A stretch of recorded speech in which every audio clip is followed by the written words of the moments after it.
Escobar season continues as Nas and Hit-Boy have dropped yet another project, this time the third in the King's Disease trilogy or run of projects.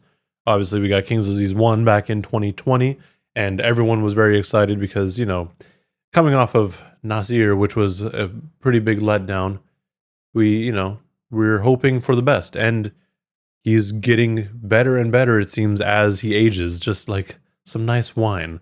I mean, KD1 took everyone by surprise, sure. But then we had KD2, where he just got better. And then we had Magic, which dropped, I believe, Christmas 2021. And even that was great. It was, honestly, I think it was better than King's Disease 2 I don't know, my opinion. But then they just dropped King's Disease 3, which came out today. And I've only given a handful of listens, but already I think it's pretty far ahead. Honestly, he even says it on the first track, Ghetto Reporter. He's like, oh yeah, y'all think you're trying to rank between King's Disease 1, 2, 3, and Magic? Or between those three first, and then King's Disease 3 comes back, and it's better than all of them? I mean, yeah. It's like, for years and years, Nas has been clowned on for having poor beat selection, allegedly. However you may feel, go for it. But he even addressed it on, I think it was either Get Light or First Time, where it's like, yeah, no, that's what y'all are saying, but you still listen to me. I'm still one of the greatest, and I have to agree. I mean, to be fair, Hit-Boy's production for Nas has been great, and I've seen a bunch of people say already, like, oh yeah, it seems like Hit-Boy just saves the best beats for Nas, and I mean, that's debatable. I think he just caters the beats specifically for Nas, which works out really well. I know a few people were a little concerned that this was going to be kind of along the lines of the Games album, where it was promoted as a Hit-Boy production or produced album. But no, this is fully Hit-Boy still, so nothing to worry about there. But honestly, like I said at the beginning, this is probably the best album he's put out in recent years. I mean, this Hit-Boy collab era of Nas is a completely different era, and I've honestly enjoyed everything from it. Going back to King's Disease 1 and 2 earlier this week, just to kind of prepare myself for this album, King's Disease 1 feels a little bit more safe, you could say. Something that Nas has been doing for a while, like that sort of sound. Then we get King's Disease 2, where he tries to play around a little bit more. And, even with KD1, we got a little bit of experimentation. But then with Magic, he kind of goes off and has a little bit more fun. And now we have King's Disease 3, where it kind of combines all these feelings and, not feelings, but I guess themes and vibes that he's going for. So he mixes kind of a newer production style with his style, which, first of all, just sounds great. But he's also not afraid to experiment more. I mean, on this album, we get so many beat switches, like that, just out of nowhere, and they all work well. Aside from that, I mean, we've already heard Nas on some drill beats, stuff like that. So that's pretty typical, at least now. Going through the album, though, I will say the first time I was listening to it was at work while I was closing up, and it just sounded great. I was just listening to it off of phone speakers, and I was enjoying myself. Ghetto Reporter is a great intro to the album, which then leads right into Legit, which I really enjoyed, and I kind of preferred more than Thun, but everyone loves Thun, especially because I think that's the track with the Hove shout out. He's like, oh, it's something about streaming Ether on Tidal and getting people excited and like trying to start beef, but it's still a joke. It's still a jokes. But one track that I haven't seen talked about very much, I mean, again, it's only been out for a day, but one track I haven't seen talked about that much is Michael and Quincy. That track is great. It has a subtle beat switch to it, and it's just a cool song. There's a few other tracks on here that I'm just going to kind of touch on. Obviously, this is not a full review. This is kind of just my initial reactions and ideas on this album. But as we go through, we get to Recession Proof, which is essentially talking about Nas and how he's just going to keep doing him. Reminisce was cool. We get to the serious interlude where he's basically in his storytelling bag, if I'm not mistaken. I'm pretty sure this is a song where he's talking about someone that, in his past, someone that he had spent some time with, you could say. And, learning that she had a significant other or spouse, and just kind of be like, all right, well, whatever, and not really acknowledging it. But now that he's going, like, looking back on it, like, no, that's kind of serious. It was that or reminisce, one of the two to be. They kind of mesh for me. I'm on Fire was okay from what I remember. I didn't really care too much for the sample, but it was still solid. I mean, generally, if a song is just straight up bad, I will say it, and I will generally skip it as I'm listening to it. But I haven't found any songs that I wanted to skip yet.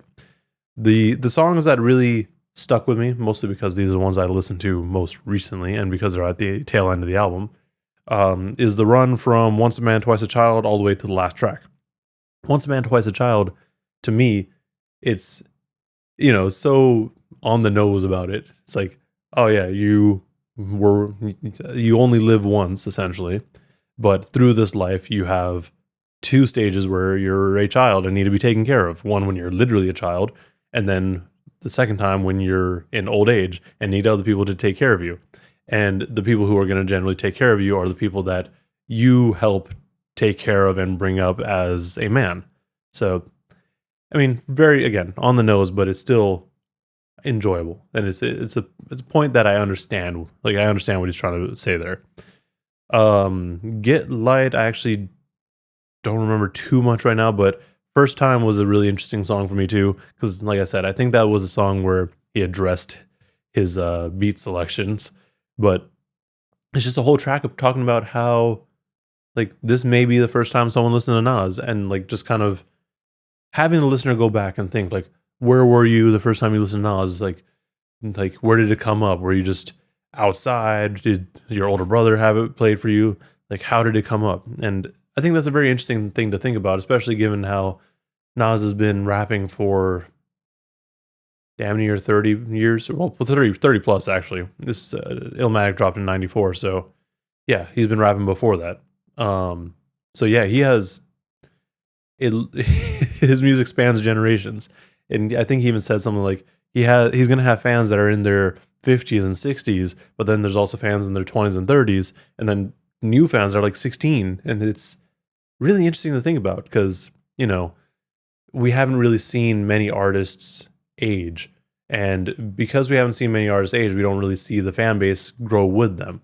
But with, like, looking at Nas, like, that's one of the prime examples. A lot of people have grown up with him, literally, because, I mean, when he started, he was, 17? Something like that? Or, I mean, he was younger. So you have these people who are, listening to new music, who are probably around the same age as him, and just, or a little bit older maybe, just follow his career throughout the years. So it's really interesting, and I'm hoping to see that more in the future. Unfortunately, this leads really well into Beef and Don't Shoot, at least my thoughts here, because Beef and Don't Shoot are very related. Beef being literal beef, like rap beef, but also beef that can get more violent. And he doesn't necessarily straight up say that on this track, but Don't Shoot really goes into that. And I think it's appropriately timed, and I think it's important for someone to say something, especially someone in his position. So the gist of that track, Don't Shoot, that is that he's trying to find a way to work with people. Like, he doesn't care who it is. It can be the police commissioner, it can be the mayor, it can be anyone. He wants to find some way to get, like, to stop the, like, random killings of youth, essentially. Like, people in ghettos are going to be susceptible to higher violence rates, essentially. And given recent events with Takeoff, and I mean many other young rappers who have been murdered, it's a topic that I'm surprised that older artists aren't really talking about, at least in this way. Yeah, it can sound a little bit preachy the way that Nas says it here, but I think it's probably still, it's still delivered well. I guess maybe that's why people try to avoid that sort of topic. They don't want to sound preachy. They don't want to sound too like they're beating you over the head with, like, oh no, you gotta stop doing these things. And then people are gonna be like, no, we have to do these things. But he's like, no, you don't have. But there's ways to get things done. And that's essentially what he's trying to do. Like, as the OG now, and the only OG that's really putting out music and good music at that, he understandably feels like he has to be in a place where he has to fix things or help or do whatever he can. And I do appreciate that. The album wraps up with a bonus track, as the previous ones have, and it's always going to be a more experimental track with the bonus tracks, I feel. This one I didn't really care for as much. It may grow on me, but it's not as good as the, I think it was the one on KD2 with Fivio and ASAP Ferg, or maybe that was on KD1. Either way, this one I wasn't feeling as much, or at least the bonus track. But I'm going to leave it at that because I feel like I've rambled on too long about this project. Like I said, really enjoy it. Don't be surprised if you see it on my top 10 by the end of the year, because it is that good, at least to me. I know not everyone enjoys Nas. Not everyone wants to hear the more boom bap beats, but I think if you are remotely interested in Nas, this could be your first time listening to Nas, and I think you would enjoy it. But with that said, let me know in the comments below what y'all think of this project and how it ranks in the collab projects between Nas and Hit-Boy. Also, while you're down there, why don't you like and subscribe if you want to see more content like this. Thank you for watching, and please stay safe out there.